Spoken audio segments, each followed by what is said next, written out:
Hello there, everybody. Welcome back to the Seasoned Vegan. I have something so special, so decadent, so just wonderful for you. Look at this. This is a gingerbread loaf with cream cheese frosting, and I went ahead and I topped it with dried cranberries and pecans and some orange zest, and it really was the highlight of my Christmas.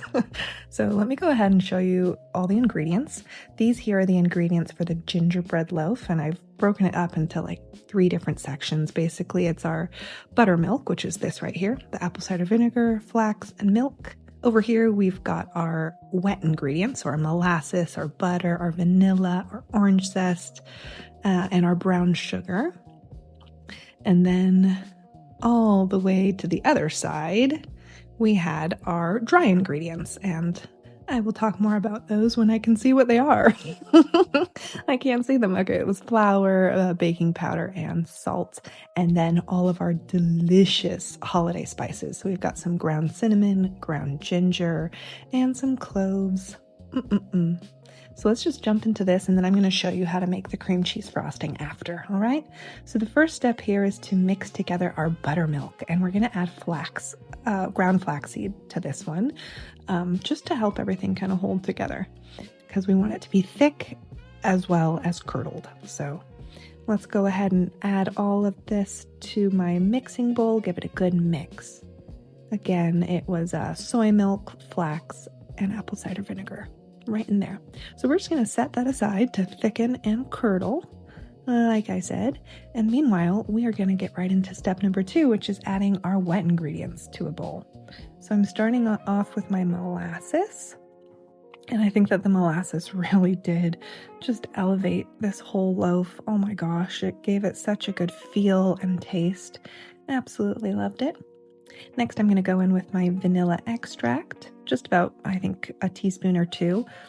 All the measurements are going to be in the description because I can't really remember at this point. It was a lot of good stuff. All right, here goes my brown sugar and my melted butter. We're off to a good start, you guys. And we're going to add in our orange zest as well. And you guys, don't leave out the orange zest. I'm serious. That's what gives like each bite this decadent, Christmassy, holiday taste and feel. Oh lordy, so good. So I'm just going to give this a really good stir it until it looks like everything is well combined. That is what we want here. So get that melted butter nice and incorporated. There we go. That's looking pretty good. Everything's looking like it's come together nicely.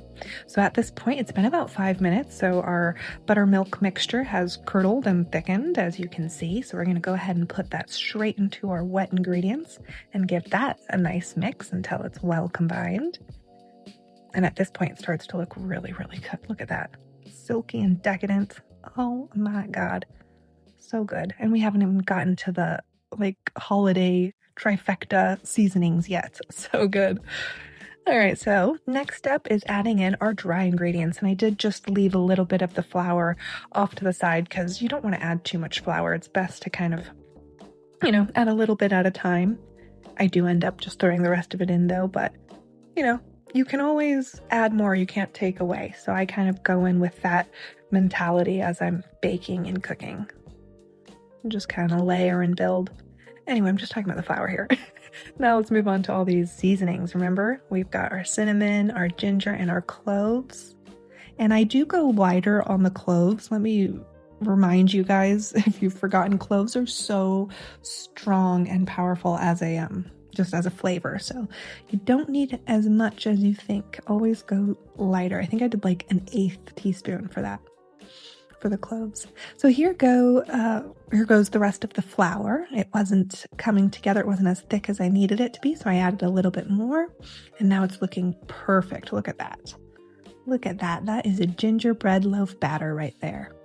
So what we're going to do is prepare our loaf pan. I just go ahead and I spray it down with some vegetable oil. Here it is right here, this stuff. And I just use a paper towel and kind of make sure everything is well coated and greased. And it makes for a perfect loaf. Like each time it comes out perfectly. So that's just what I do. Next, we are going to put in the batter. Look at that. Get all of that good stuff in there, and then we can bake it up. And we're going to bake this loaf at 350 degrees for about 20 minutes. I think I put it on the screen, so we'll have to see together. I can't quite remember. It could have been 55 minutes. I think actually it was 55. Let's see. Usually loaves take about an hour, so I think I'm way off with the 25 there. Yeah, I think it was 55, but we're gonna find out. Let's see. Let's just get all the stuff in here. All right, there we go. 350 for 55 to 60 minutes. Yeah, I knew 25 didn't sound right. There we go.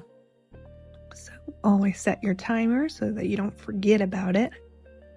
And I think I checked on it at 55 minutes. And I gave it another 5 minutes. I also put foil on it during the last 10 minutes because I didn't want the top to burn. It was looking just perfect, but I knew that the middle needed some more time. All right, so I'm just gonna let this cool in the pan for about 5 minutes. And then once I can handle it, I'm gonna tip it out of the loaf pan. Look at that, perfect, perfect. And I'm gonna set it on this parchment paper and just let it cool. I need it to cool completely before I can frost it because I don't want the frosting to melt. We are doing a cream cheese frosting, like I said, so they tend to melt if, you know, you're topping something that's still warm. So let's just go ahead and throw this in the fridge just to speed up the cooling process and to ensure that it's completely cool when we frost it. So meanwhile, let me show you the ingredients for the cream cheese frosting. I got this frosting, or this cream cheese rather, at Walmart. So I'm going to try it and see if it's good. Or I guess I know it's good, guys. That's what I should say. It's delicious. So definitely worth a shot. And then we've got powdered sugar, some soy milk, some vanilla extract, and obviously my toppings there.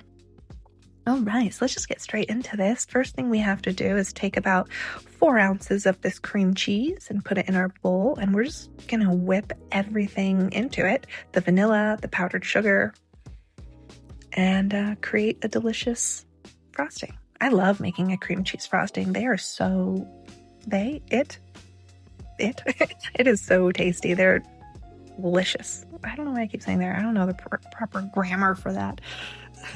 Whatever. It's so good. So, and it's very satisfying to watch it come together too. Look at this. Look at this. So fun.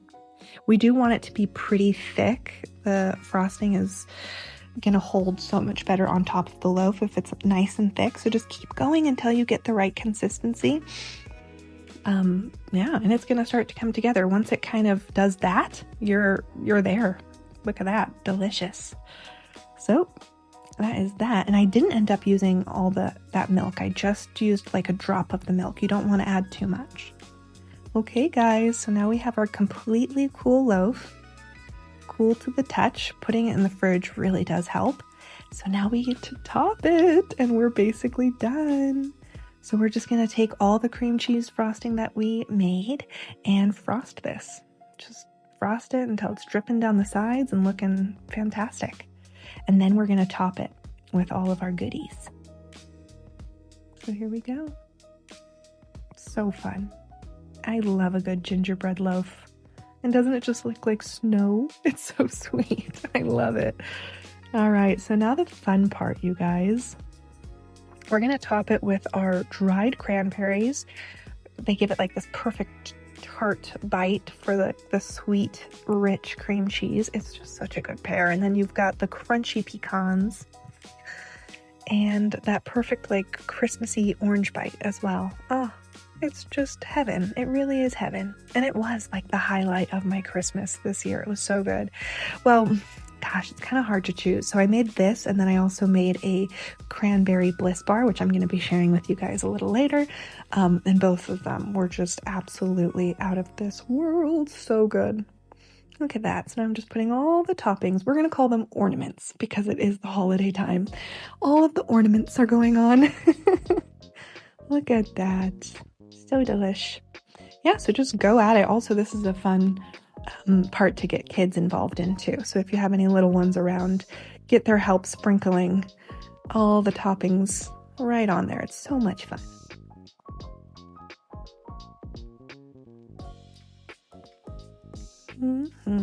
Yum, yum, yum.